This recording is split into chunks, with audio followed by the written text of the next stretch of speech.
I'd like to start with the members of Congress who are here. Senators Angara, Bina, Recto, Lagman, Espina, Lagman, and Teodoro, and cabinet members, my co-workers in government, the awardees, my beloved countrymen. I was looking for a topic that would suit the crowd of the young and the old. Wala akong makita na that would be interesting to hear except our experience in Davao. Sa Davao ho, kasi consistent naman kami ever since. But for the many times, dozen or so many times that we won, I never really appeared here simply because as a matter of official and personal policy, I do not accept awards. Because as I have said many, many years ago, I'm here to serve the people and I am paid and I do not need awards. But of course, the civility in our midst and government requires that we give recognition to the people who have invested sweat, toil, and everything for the love of humanity. And so I'm happy to be here addressing you. So you might not want to maybe enjoy my talk because it would center on the issues surrounding my administration. Pero sa una-una ho, ang Davao medyo maswerte. We have the Home for the Aged. It's a big one. It's really big. And we gather all those who are in the streets. Kaya lang yung iba, gusto talaga nila doon sa labas. But we have a special unit that would gather them every day, every night, and bring them to the house of the aged. And pati yung mga taga-gobyerno nandun. It's a big place, and if you happen to pass by Davao, kindly let us know, and we would show you how we dealt with the problem. A few steps up, there's a huge mansion there. And it was built with the original house. I mean, the institution was my idea because there were a lot of, ito yung incest, the victims of incest. Nagkaroon ng anak na tatay, tiyo, kapatid.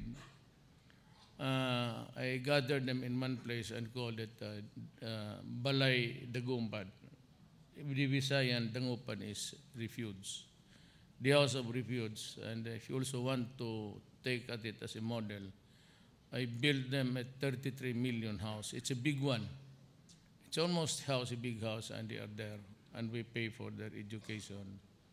And they also tend to their children in their spare time, if they're not in school, may nursery doon. But mayroon kaming mga midwives.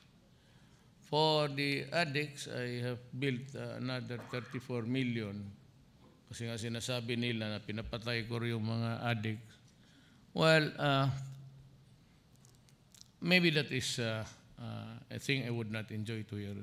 Pero sabihin mo yung bata na pinatay ko, pati babae, it's impossible. Even if I wanted to, I cannot pull a trigger at a child.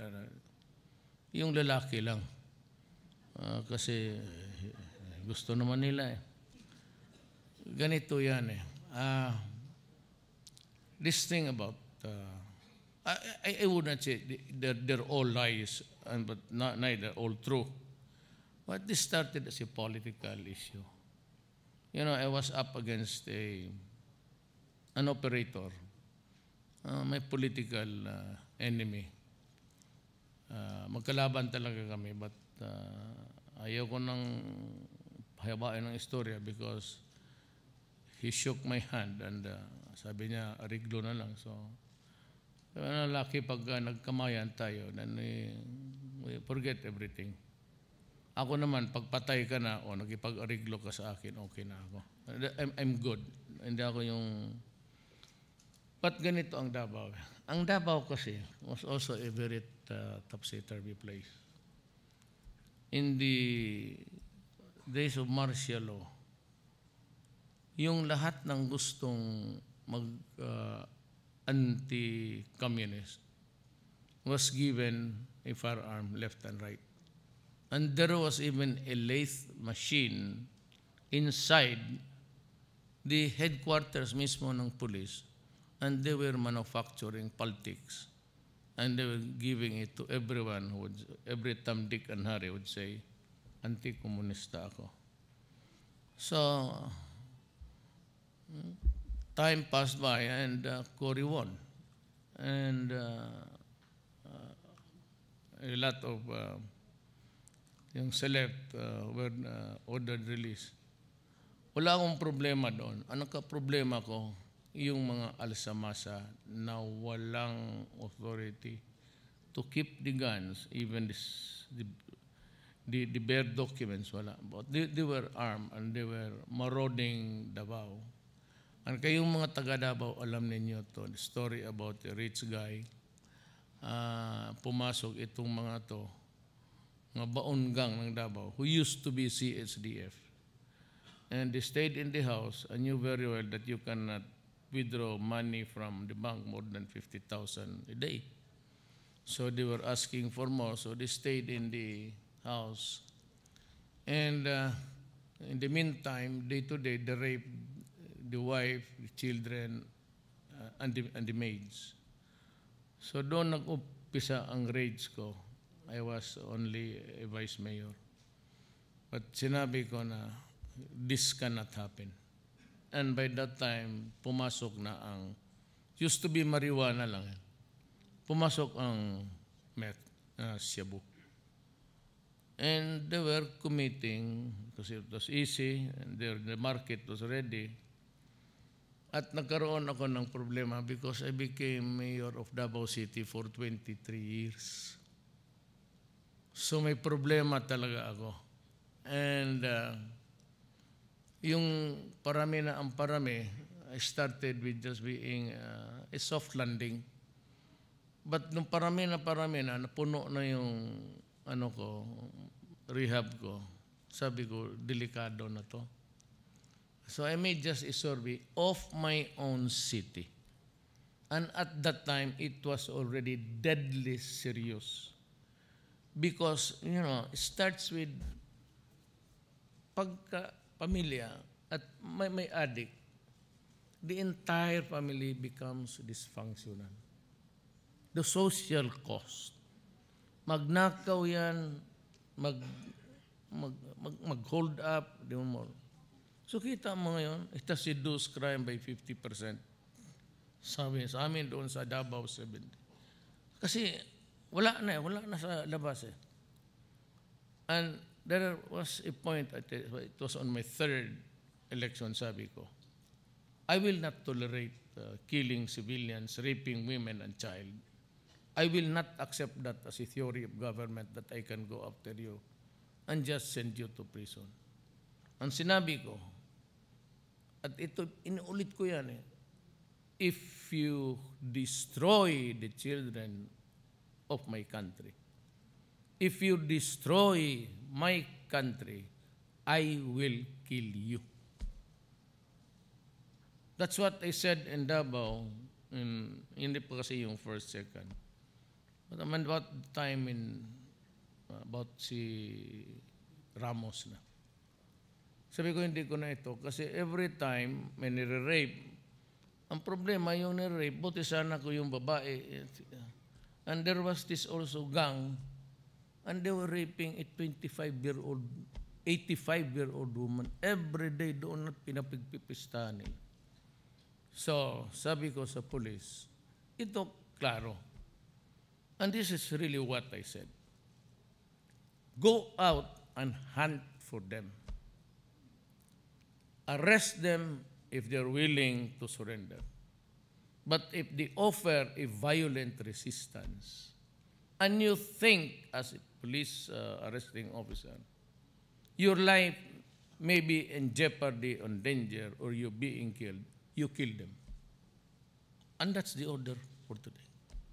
Hanapin ninyo ngayon, bakit noon Bakit noon walang patay? Ngayon lang panahon ni Duterte. Because halos lahat ng pulis noon, given na may mga police generals who were into it, at saka yung tinatawag nilang ninja, those yung mga bata-bata, all of them are missing as a matter of fact.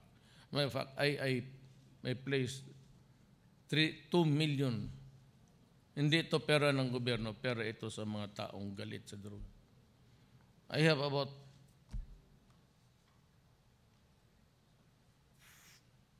3 multi-billionaires and a lot of mayors. Yung anak nila na lulong sa droga.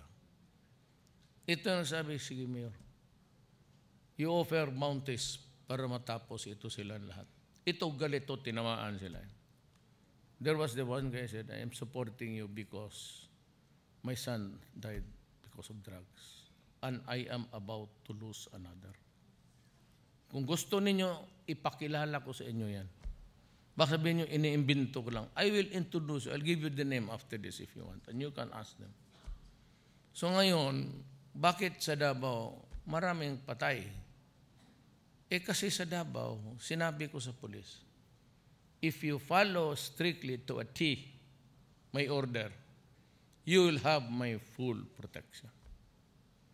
Nung na presidente na ako, ganun ang sinabi ko sa kanila. Now why? Kasi matapang na ang pulis ngayon. Bakit noon? Kasi ang pulis noon takot talaga ng kaso. Yan ang problema dyan. All policemen, pati kayong mga mayor, takot ang pulis ninyo magkaroon ng kaso. Yes, sir.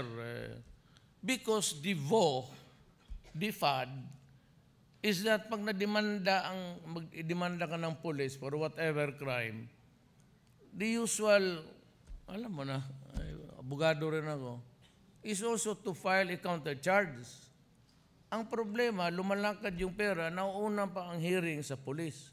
And invariably, because of money, nauna pa pag-convict ang police. Kaya sabi ko sa kanila dito ngayon, wag kayong, maraming, alam mo kasi, the entry pay of the police is 14,000 only. Can just imagine pag police dito tapos may 3-4 na anak. How can he survive and even the food on the table? Takot talaga yan. Walang ginawa kung hindi maghingi-hingi because rather than really be an example of a police model, wala, kanya-kanya sila. And so, with the advent of drugs, pumasok ang mga congressman, may mayor, marami, at ang mga barangay captain. Now remember, I'm warning you. You might not like my character, but I'm warning you. The portals of narco-politics has been opened already, starting with Dilima. Pumasok na kasi lahat ng barangay captain, halos it's that thick. Pero pinabalidate ko kasi ako, tinignan ko yung sa police, pati sa military, pati sabi ko yung NICA. So there are some people na hindi ko makonect dito sa police. I want it verified, validated sa military. Pagdating naman doon sa NICA, sa intelligence, MIG, ISAP, hindi sabi ko, wag na muna yan. But this will be the final report. Is it there? Puro ito, mayor pati. This will be the final. And the list there are police, barangay captains, a few mayors. This is not limited to Tondo. These names are spread throughout the Philippines.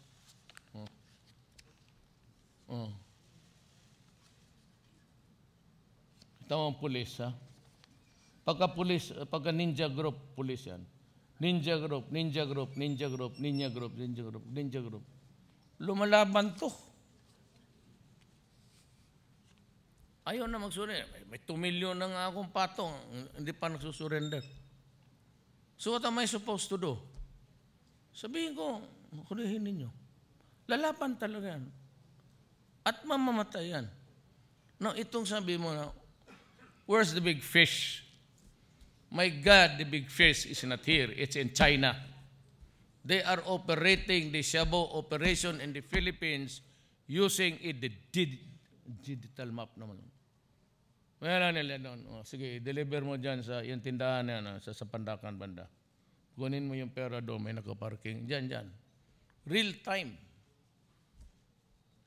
So, kaya binuka mo yung ambasador eh. Kaya lang it disappeared from the headlines. Sabi niya pag-usapan. So they offered to build so many of the rehab centers. Sabi ko, do you have anything to do with this? Are you really trying to create something in my country? Destabilization. Who's your next leader if you do not want me? Why are you? Sabi na no talaga. Kaya they're inviting me for a formal.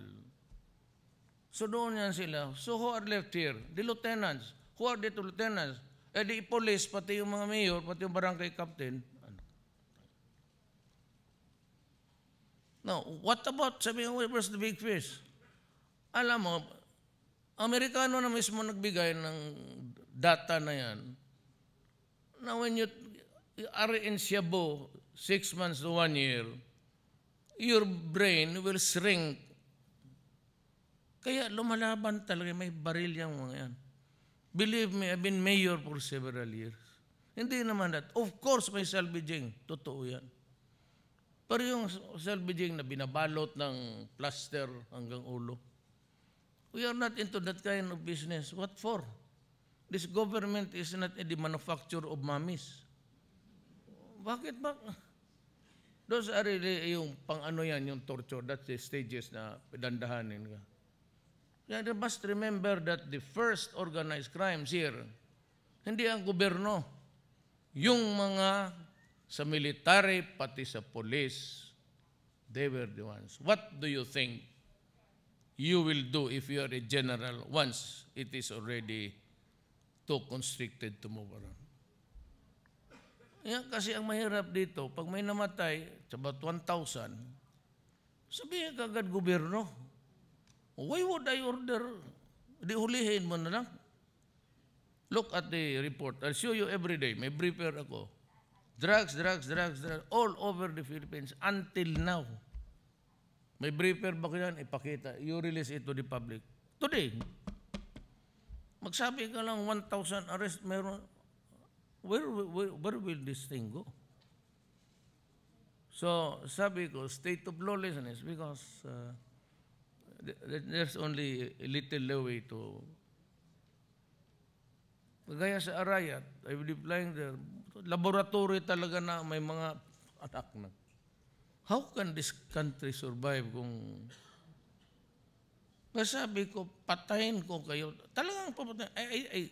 Sabi ko, huwag na tayo magbulahan ha. I'm not the kind na medyo yung hambog. But I'm staking my presidency, my life and honor. I really do not care mapalis ako. Go ahead.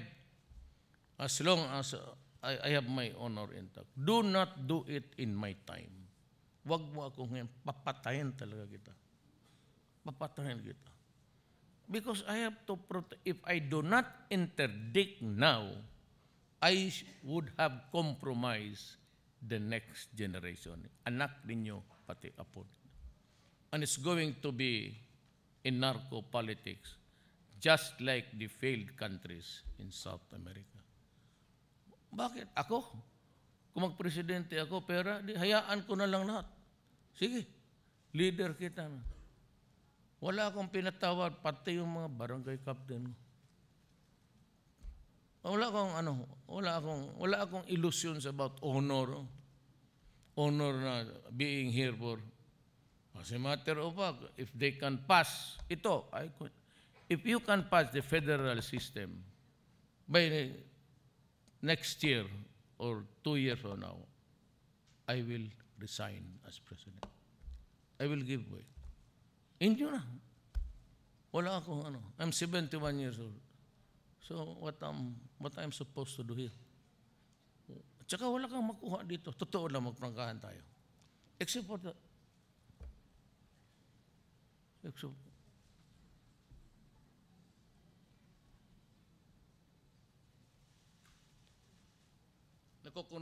nakukurnihan kayo? Kayo.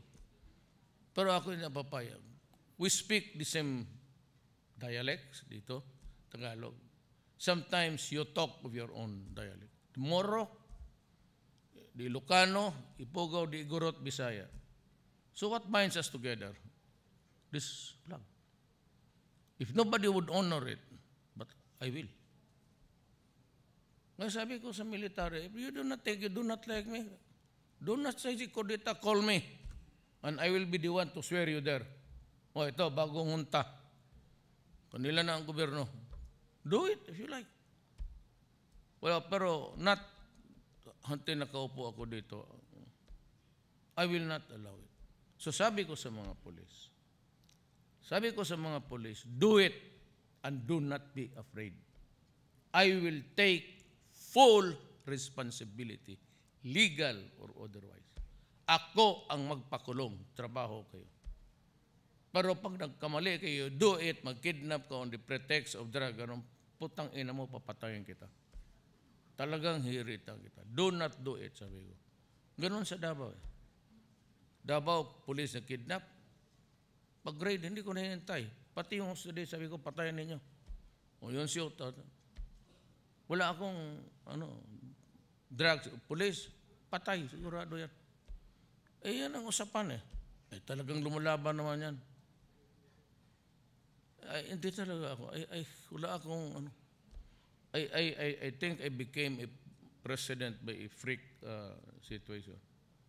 I said nobody was supporting. I didn't have one barangay captain dyan sa Luzon, Visayas, or Bicol, or Mindanao, except Davao City. And yet I won. So what does that tell me? It was the messaging. What was the messaging? That there will be no corruption. And I will see to it that there will be none. And kung meron man, malaman ko rin. And yun siya. Ayaw ko ng drugs. Ayaw ko ng criminality. I will give the Filipino people a respect. Lalo na yung corruption na yan. Sabi ko, warning talaga ako. Pati yung cabinet member. Huwag tayo magkamali dito, magkaibigan tayo. You're all my friends. As a matter of fact, sabi nila, bakit si Duterte yung mga kainom? Hindi kami nagiinom, mga kaibigan, kabarkada. Barkada, maybe kaibigan. Why? Because sila ang kilala ko sa dormitoryo. My life was, probinsyano lang ako, galing Davao, nag-aral dito, tapos sa eskwelahan. So, sinong nakikita ko? Hindi yung mga classmate ko, yung barkada ko sa dormitoryo, pati taga Davao. Bakit limitado? Sino yung pinagtuturo niya? My God, I've assembled the best of them.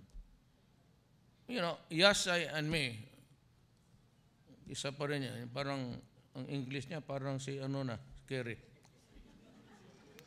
Cloud was found on the ground, found God showed.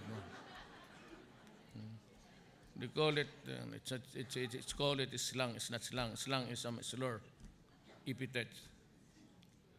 Because mas Amerikano po itong buang kaysa. Was my roommate. Ka-roommate ko, harap ko si Dulay pati si Bebot. Isabela yan, Dulay is from Baguio. But Dulay is a very honest man. Noon pa, sa dormitoryo, kung magnakaw kami doon sa PX hindi talaga sumasama yan.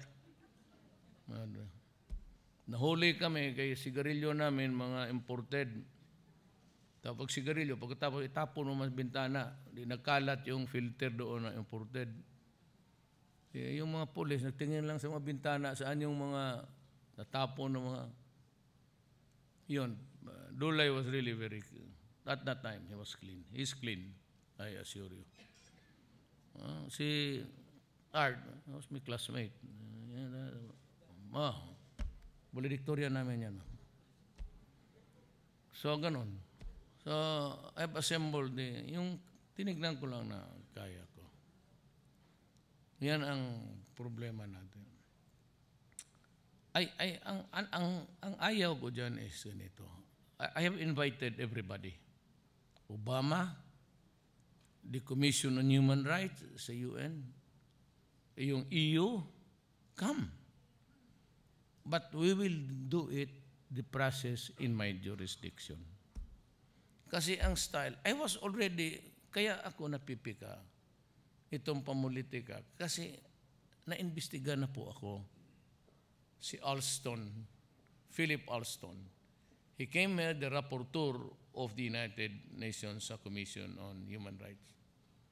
So I asked him, yan ang sinabi ko. True, I gave the orders.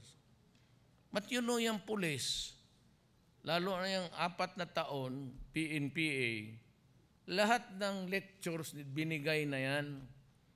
It cannot be that every time mag-order ako, mag-offer kayo kasi, ito ha, huwag kayo magbunot ng baril. Ha. Tapos na yan. So when I say go out and operate, and, alam na nila because yan ang pinag-aralan nila sa eskwelahan. I do not have to remind them again na do not do it if there's no danger. They know it already. So bakit pa man ako magdaldal? Ang ayaw ko dyan, tinatakot ako. Yung una, I just kept my silence. Ito mga NGO, daldal. Hayaan ko lang. Tapos itong rapporteur, I think he was an idiot there. So one time nagsasalita. No, when I was mayor, okay lang yan. Kasi ako presidente na ngayon Mapapahiya yung mga tayo. Wag na ako, sanay ako niyan. Talagang walang hiya ako. Putang ina nila. Pero yung Pilipino, it's degrading for the rest of the guys of the Republic. Ito naman ang Pilipinas, binababoy naman tayo. So, medyo galit na ako doon. Nagsalita si Obama after Ban Ki-moon. Basura lahat siya ginawa. Ako, come here and we will have a confrontation. You ask me questions, all of you. Then, in obedience to the great principle of the right to be heard, I will now ask you questions. Ako na ikaw. I will start with dilemma. I'll start with you. Here is a footage X-rated. I have a vague memory of your face. Are you the one here portrayed? I mean, I know that this one is your driver, but I have forgotten your face. Are you the one here? Ganunin ko talaga siya. Siya ang unang witness ko. Where did you get those? Di ba kay Nograles? And who was, it was to your office almost every week. Kasi yung lahat na sa Davao na mamatay, pati yung nasagasaan ng bisikleta, meron niya tapos pinail nila. Ako, I do not deny that maraming namatay. Pero it was really to serve my city. And because I am president, I will never allow the youth of this land to be destroyed. Amerika, pagkahiprotiko. Britain and America announced to the world that they were going to invade Iraq because there are stored there weapons of mass destruction. Putang ina kan isang kwitis wala. And look at Iraq. It's a failed state. Then they began to nibble at Gaddafi eventually. O tignan mo. Look what is now happening. It used to be a land of opportunity, not only for them, but for us. Lahat at 2 billion of our countrymen are there working. Ngayon, pati yung mga Pilipino doon, nagsiba, hindi nila malaman kung anong gawin.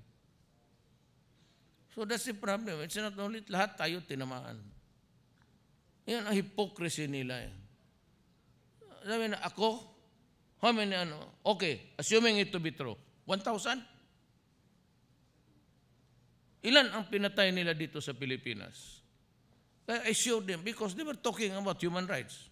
Di sinabi ko, oh, ito. I'd like to talk about this first. Sa Budaho, they murdered 7,000 Moro people there, men, women, and children. Sabi ka agad itong isang, they were interviewed, Tatad, Lozano, and wala na, past na yan. May mga Moro, ayan, oh. My brother, Moros, tell them straight. What is in your heart?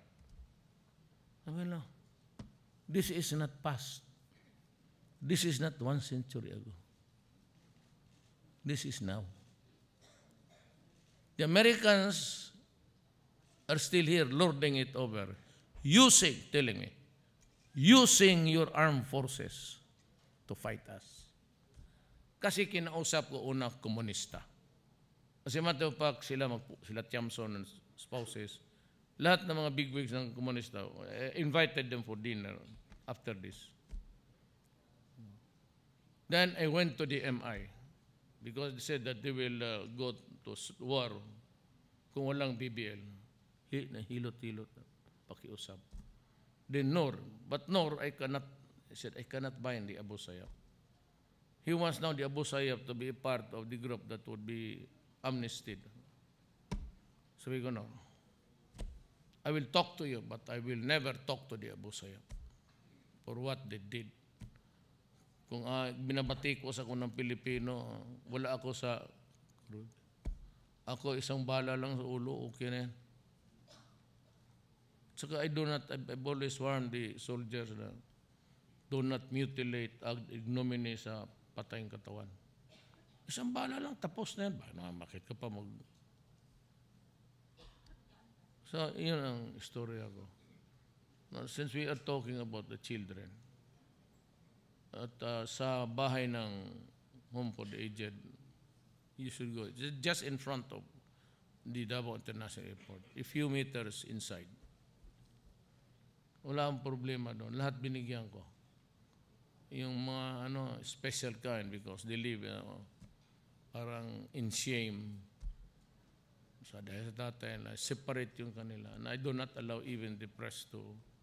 Pero ako ho sa Davao, you can check, marami nandito man mga taga Davao. Every Christmas, for the people, mga aged, they have a one-day party with me.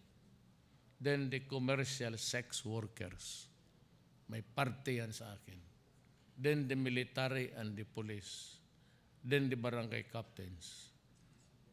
Lahat sila, mga differently abled. Lahat yan sila may party.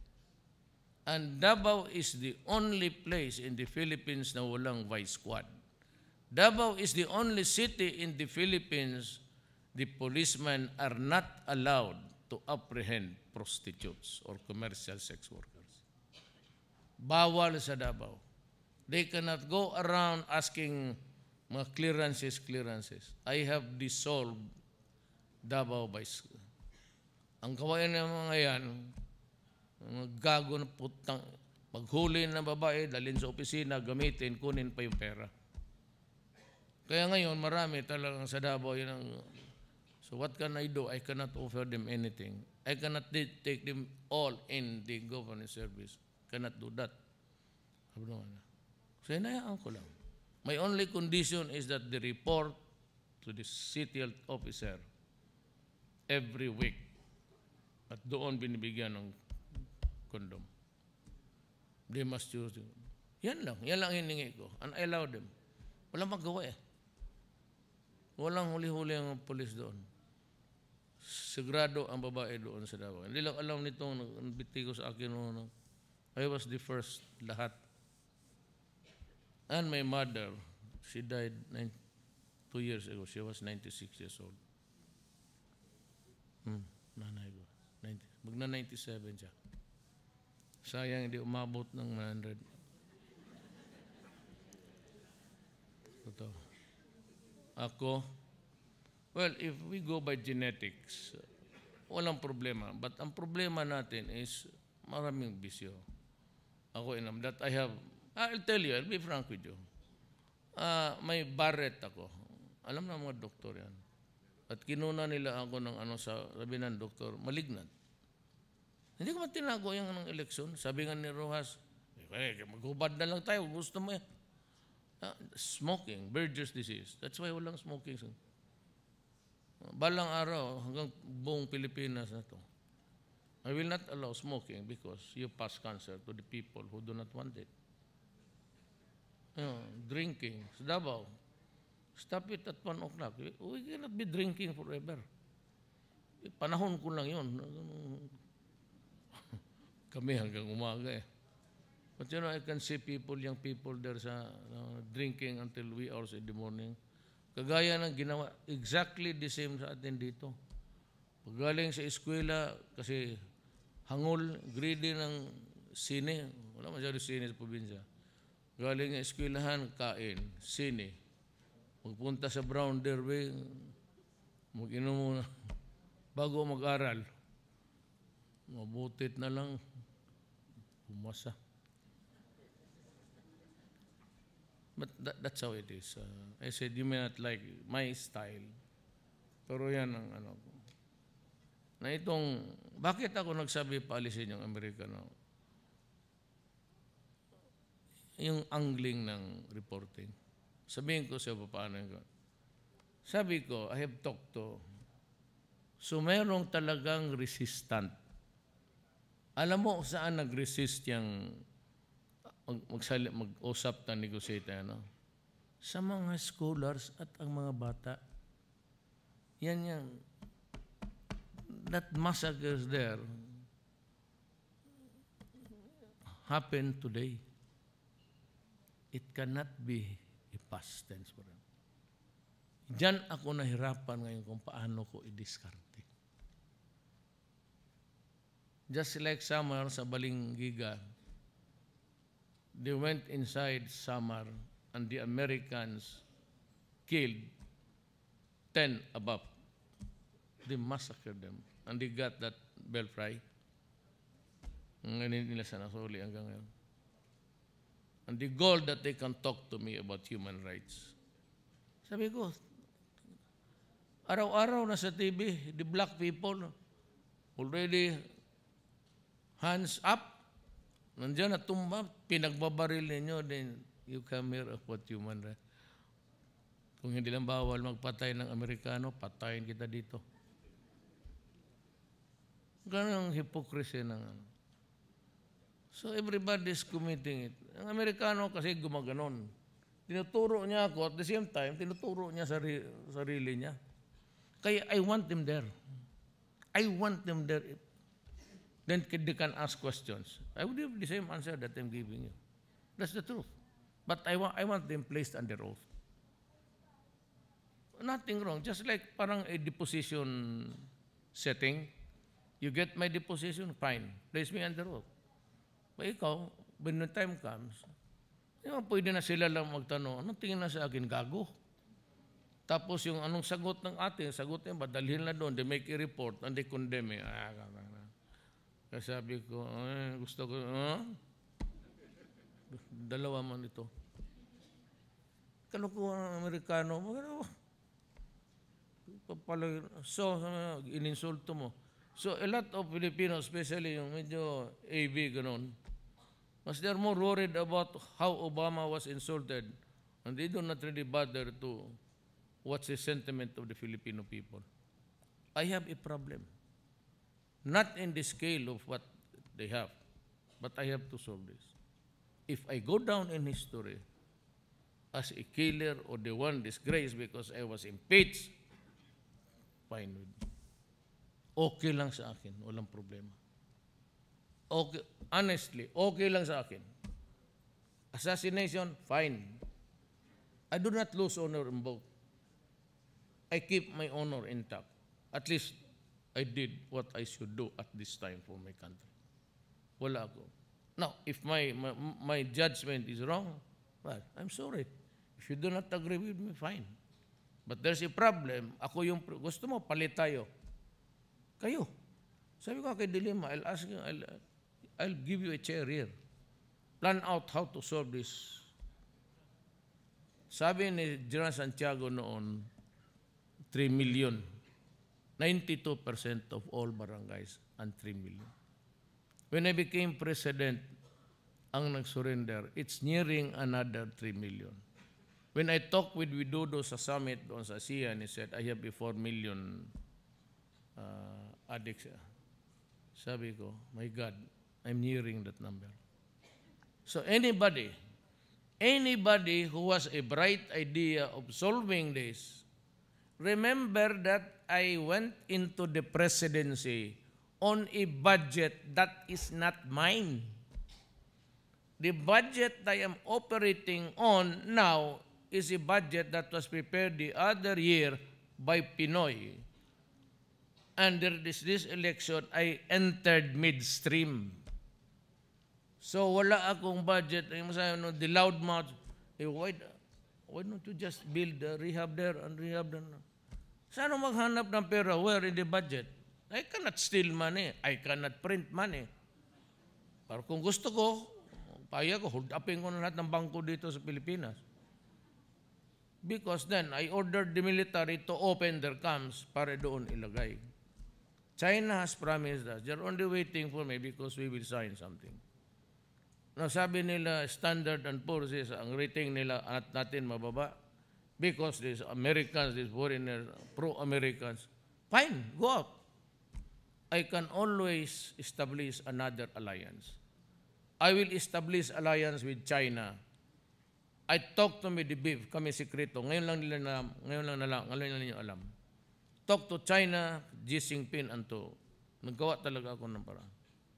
Russia. They said, go. Bring your businessmen. You may have something there that we need. I will open trade alliances with Russia and China. So yung kayong mga investor na go, walang problema. Do not scare me. I can tell the people, kaya appeal to you that there are things which I cannot as a matter of principle. Hindi ako magpakaya ng Amerikano. Bakit sa sino? Who are you? Kung sabi na, and besides, the penchant of the press. Kaya I never mentioned his name. If Ed Lingao said that he apologized. Pero right at that, sa reporting, sama sa Duterte hurting words. What is the history? Give me another 2 minutes. Anong history nito? Di ba may election tayo? And there was this incident na talagang nagmura ako because galit ako. Kasi yung hostage taking, pumasok yung isang Australiana. Totoo na, magkumpisa ako. Ngayon, sa galit ko, because they attempted in the morning, nag-negotiate sila to get out. Si Duresa naman pumayag na bigyan ng truck. Ako sabi ko, ayaw ko. Sabi ko, just mag-away tayo niyan. I will not. Sabi ko sa chief of police, dyan lang. But they still tried to went out. So nagkabarilan. Namatay yung missionary, pati isang bata. Dala. It was a visit sa... So kanan-kanan ko yung bata, umiiyak. Ako sabi ko, putang ina itong mga animal na to. Ito ang words ko ha. The raw. Putang ina itong mga animal. No? Putang ina, sabi ko, nakalibre pa ng hindot ng magandang babae. Naunahan pa ang mayor. Because sa galit ko. It was a derogation of their manhood. Itong mga putang ina to, ang papangit na hindot niyan, unahan pa ang mayor. So when somebody was looking for the tape, because there was from RPN, nag-piggyback sa akin, he had the exact words recorded. Hinahanap nila, Rojas was buying it for 1 million. Inunahan ko na. But I was not joking when I told that it was a narration of an event. Tinanong itong ambassador, he said something that inisulto niya ako. Then yung Australiana na ambassador. You know, if you're assigned in a country, even if there's free speech, at least in the meantime na may election, you should have said, ask me another time, not now. Kasi it could be a positive or a negative thing. So sa tinamaan, huwag kang sumali. Sabi ko, putang ina, sabi itong bakla na ito. Eh, bakla man talagang ulol. Di, inulit ko yan. Kasi for the several times that he went there, he never apologized. Hintay lang ako. Sabi niya, sorry, Mayor, for this. Pati yung Australiana. So, galit ako. Tapos yung sabi nga niya, no, hurting words. Yung incident ni Goldberg, ikonekta na nila doon sa human rights. Then they started to spin. Kaya, for their satisfaction, go to Congress, collect the signatures. If you are successful, impeach, I will go, no problem. Or the military, if you want guys, kung sino yung gusto, maglinya kayo dyan. You want the junta, then I will myself swear in the junta as the new leaders of this country. Wala akong problema. Wala talaga akong problema dyan. Basta ako may problema, binagay sa akin para ayusin, I will do it. Again, at the cost of my life, honor, I regard to how it would, presidency, no problem. I'm ready to go. What? Ako, basta yan. Ang problema, alam talaga ninyo mabigat. And it will remain. There it will be relentless and continuous until the last pusher is out of the state. Then that is the time that I will say to you, I have done my duty and I'm ready to go. Maraming salamat po.